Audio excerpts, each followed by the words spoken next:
Assalamualaikum warahmatullahi wabarakatuh. Kami dari kelompok 12 akan mempresentasikan geohistori keruntuhan Kerajaan Demak sebagai pusat perdagangan pada abad 15 sampai 16 Masehi dengan beranggotakan Alif Wibisono, Meru Pangesti Aji, dan Muhammad Ilham Nurfahmi. Yang pertama adalah latar belakang. Perkembangan Islam tidak lepas dari kemunduran Hindu dari Nusantara, sehingga kemunculan Kerajaan Demak dimulai kemunduran Kerajaan Sriwijaya.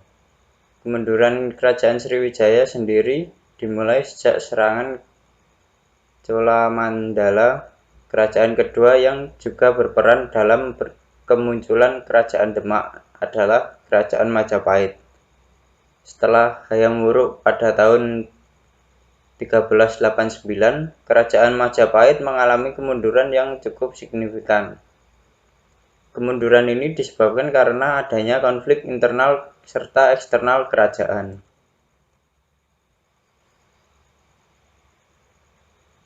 Yang selanjutnya adalah rumusan masalah. Rumusan masalah yang akan dibahas pada makalah ini yaitu 1. Bagaimana kondisi geografis wilayah Demak, yaitu bertujuan untuk mengetahui kondisi geografis wilayah Demak. Yang kedua, bagaimana perdagangan di Demak, yang bertujuan untuk mengetahui perdagangan di Demak. Yang ketiga, bagaimana persebaran situs kerajaan Demak, yaitu bertujuan untuk mengetahui persebaran situs kerajaan Demak. Yang keempat, bagaimana hubungan kondisi geografis Demak terhadap keruntuhan Demak, yang bertujuan untuk mengetahui hubungan kondisi geografis Demak terhadap keruntuhan Demak.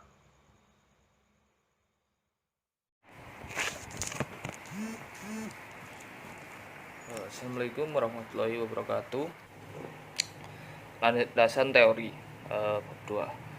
Teori peradaban. Makalah ini menggunakan dimensi keruangan. Kedua, ekologi budaya. Menurut Kojeningrat, ekologi merupakan hubungan antara alam dan tanah dengan sistem mata pencarian penduduk, dan budaya merupakan keseluruhan sistem gagasan, tindakan, dan hasil karya manusia dalam rangka masyarakat yang dijadikan milik manusia dengan belajar. 3. Teori kebudayaan. Teori kebudayaan itu adanya bahasa, sistem pengetahuan, organisasi sosial, sistem peralatan hidup, dan teknologi. Sistem mata pencariannya pencarian hidup, sistem religi, dan kesenian. Saya akan membahas pembahasan 1, kondisi geografis wilayah Demak.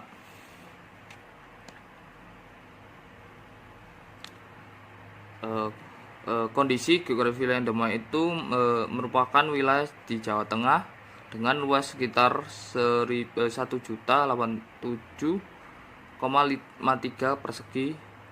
Demak merupakan salah satu wilayah di mana kerajaan Islam besar di Jawa pernah ada perkembangan pada abad ke-15. Demak merupakan daerah pesisir sama seperti Tuban, Jepara maupun Semarang, yang dulu juga merupakan kota pelabuhan dagang besar.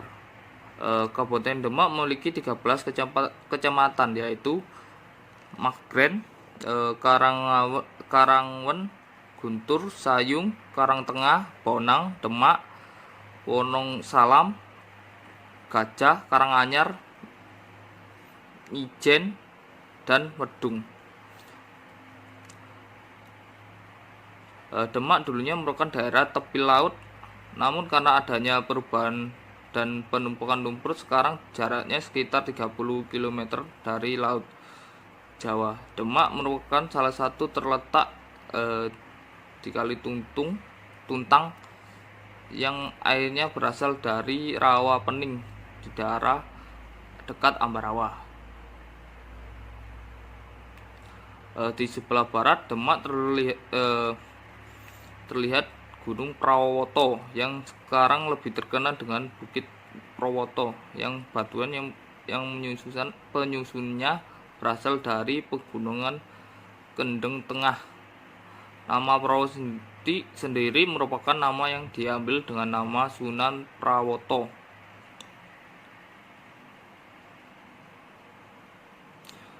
Yaitu Sunan Prawoto yaitu putra Sultan Trenggono. Sebenarnya nama aslinya adalah Mukmin, namun berganti karena setiap musim penghujan beliau mengunci ke pengsanggrahan Gunung Prawoto. Demak berupa tanjung kecil di sebuah selat yang berada di tengah-tengah Pulau Jawa. Dan Selat Muria.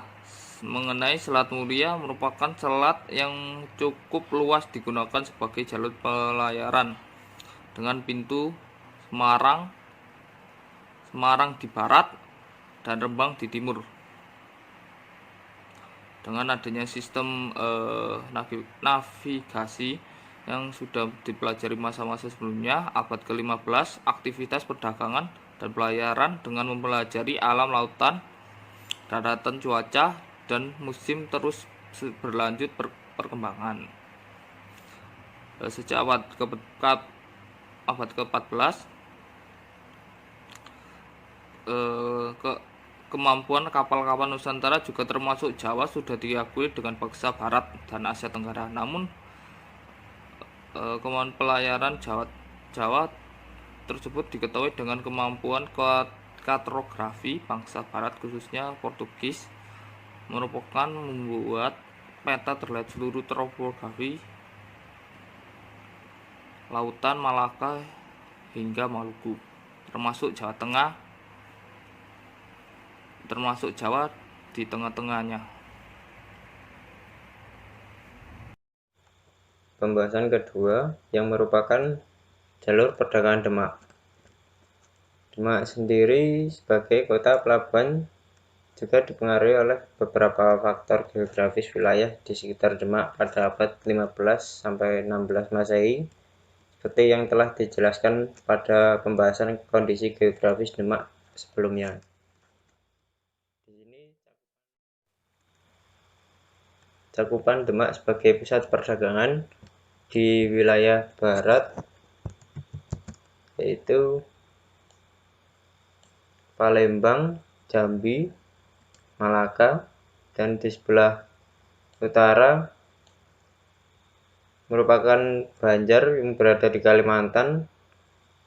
Di sebelah timur ada Makassar, dan di sebelah timurnya lagi merupakan Maluku.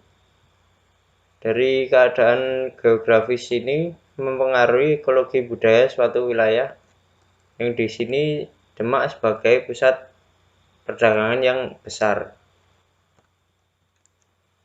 Selanjutnya merupakan jalur perdagangan dalam Demak.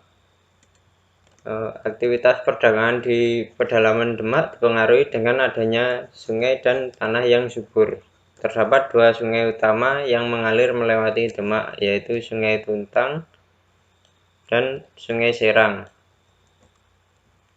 Kadilangu merupakan wilayah di Demak dan merupakan salah satu penghasil beras karena di Demak terdapat Sungai Tuntang yang airnya bersumber dari rawa pening Ambarawa.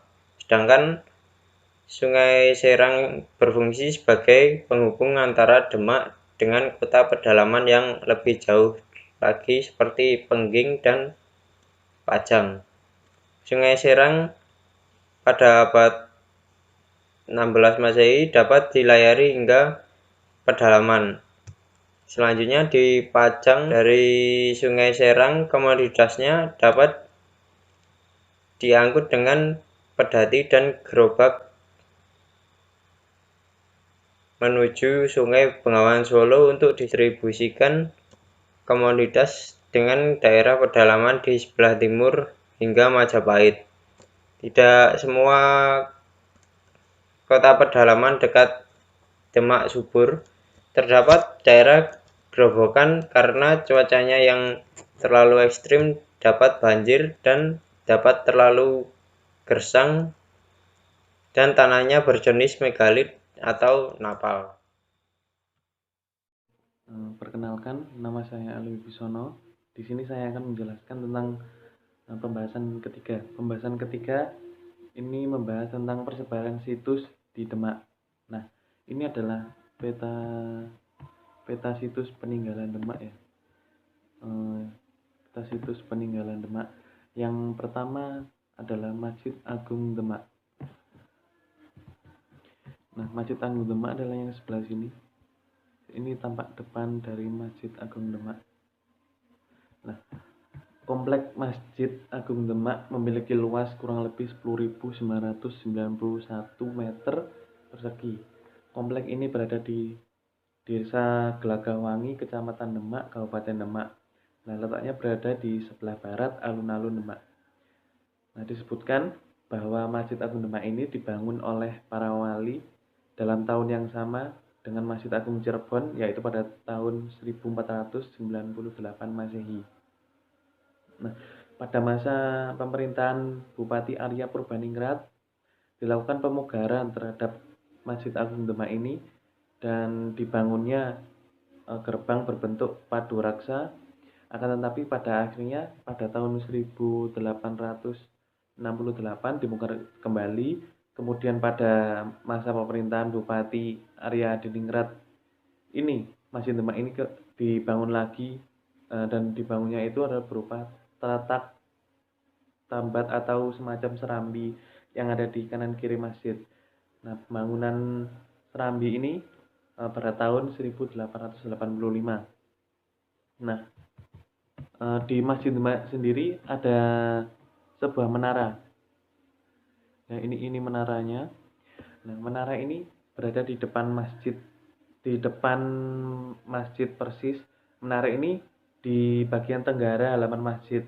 Nah, menara ini dibangun pada tahun 1934 pada saat Adipati Demak dipimpin oleh Raden Tumenggung Arya Sosrodihardjo. Nah, selain itu di tempat ini juga ada di komplek Masjid Agung Demak ini juga ada komplek makam. Nah, pembangunan komplek makam ini dilakukan oleh Bupati Arya Tojonegoro yang memerintah Demak pada tahun 1848 sampai 1864. Nah, makam-makam tersebut terdapat di bagian belakang Masjid Agung Demak ya. Untuk selanjutnya kita akan masuk ke komplek makam dan Masjid Sunan Kalijaga. Nah, komplek makam Sunan Kalijaga ini berada di Desa Kadilangu, kurang lebih 1,5 km sebelah tenggara Masjid Agung Demak. Nah, komplek makam Sunan Kalijaga ini yang sebelah sini adalah komplek makam Sunan Kalijaga. Nah, komplek makam ini letaknya kurang lebih 100 meter sebelah barat Masjid Kadilungu. Nah, ini adalah Masjid Kadilungunya. Di dalam komplek makam ini terdapat makam Sunan Kalijaga dan kaum kerabatnya. Tetapi makam Sunan Kalijaga yang berada di dalam bangunan cungkup, jadi berbeda. Di yang orang peziarah ini dikhususkan kepada, jadi disekat sendiri antara kerabatnya dan Sunan Kalijaga sendiri. Nah, Masjid Kadilungu sendiri adalah berada di sekitar 100 meter sebelah timur komplek makam Sunan Kalijaga. Menurut tradisi masyarakat setempat, masjid ini dibangun oleh Sunan Kalijaga, seperti juga Masjid Moro Demak dan lainnya. Nah, selanjutnya adalah Masjid Moro Demak. Nah, Masjid Moro Demak ini yang sebelah sini. Nah, ini seperti Masjid Apung ya. Nah, lokasi Masjid Moro Demak ini termasuk dalam administrasi Desa Morondemak, Kecamatan Bonang. Desa Morondemak merupakan yang berada di pesisir, sekitar 13 km dari pesisir Kota Demak. Letaknya berseberangan dengan Sungai Tuntang di Desa Purworejo. Nah, pada dahulu orang-orang jika ingin pergi ke masjid untuk beribadah, mereka harus melewati Sungai Tuntang terlebih dahulu dengan menggunakan perahu. Nah, selanjutnya adalah ada Pecinan Semarang. Nah, ini pecinannya. Ya, kenapa kok di Demak kan sebuah kerajaan Islam, tapi kenapa ada etnis Tionghoa? Karena pada dahulu kan pelabuhan Demak sangat ramai. Pelabuhan Demak, Pelabuhan Semarang, Pelabuhan Jepara sangat ramai dilalui oleh kapal-kapal lain. Oleh karena itu banyak orang-orang asing dari luar negeri itu datang ke Demak untuk melakukan perdagangan dan juga agama, dan mereka kemudian menetap di Demak, dan juga lalu ada juga yang di Semarang.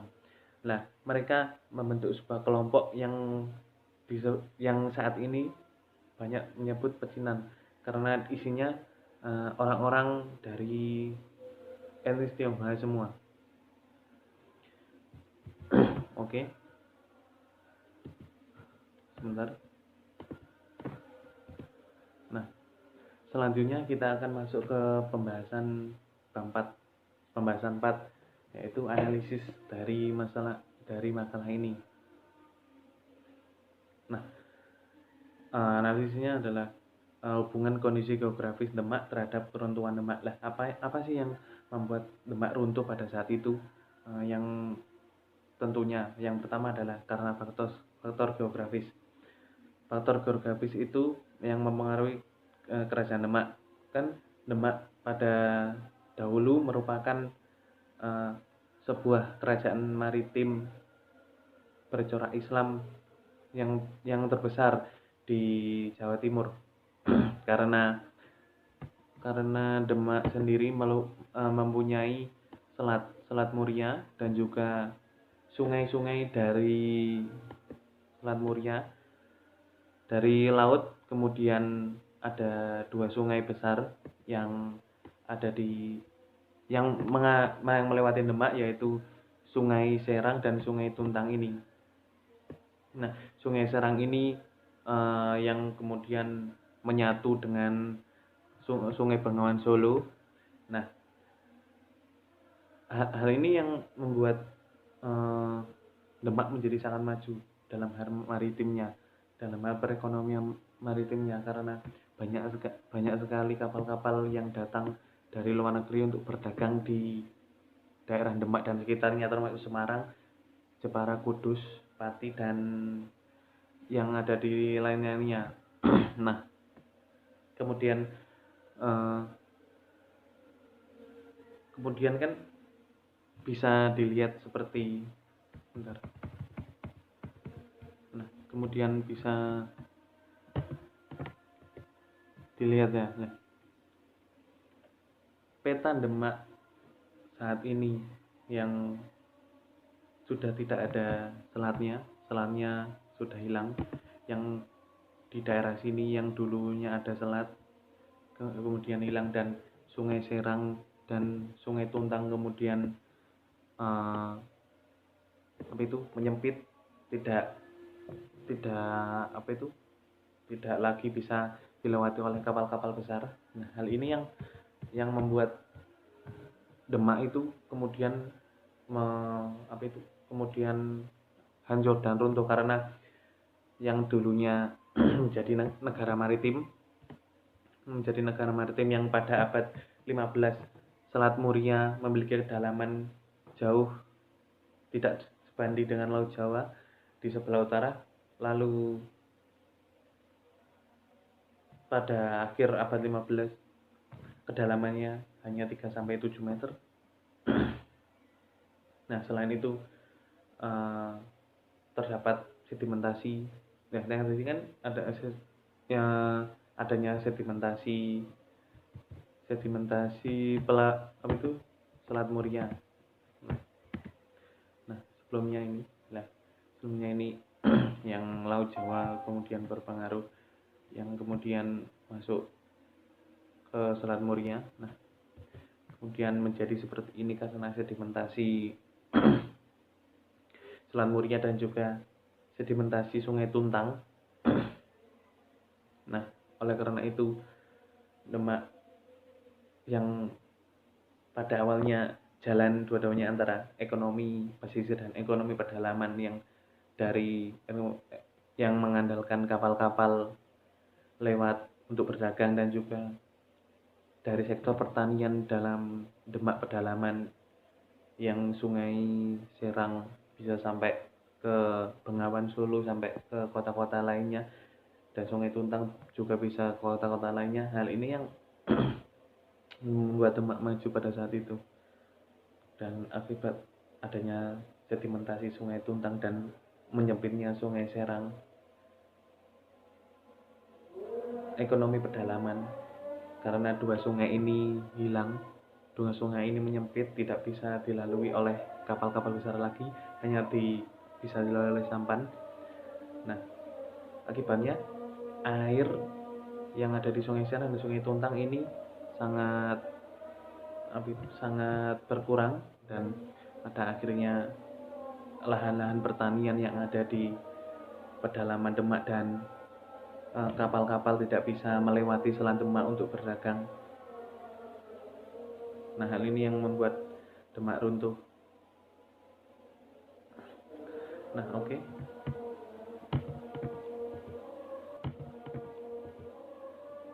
Nah, selanjutnya kita akan masuk ke kesimpulan, dan ini adalah sebuah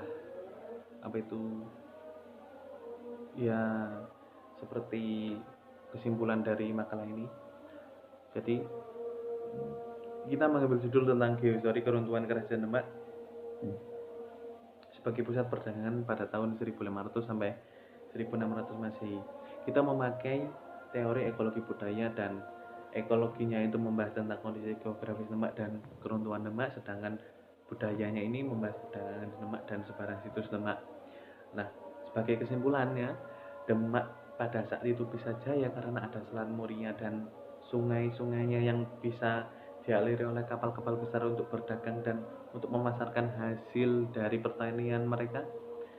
Nah, kemudian Demak runtuh karena faktor alam yang mempengaruhinya. Faktor alam tersebut berupa sedimentasi atau penumpukan di Selat Demak dan Selat Muria dan juga sedimentasi dua sungai besar yang melewati Demak dan daerah pedalaman Demak itu sendiri.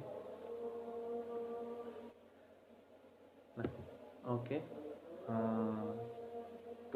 Mungkin itu saja dari kelompok 12 yang membahas tentang kehancuran kesultanan Demak. Kurang lebihnya mohon maaf.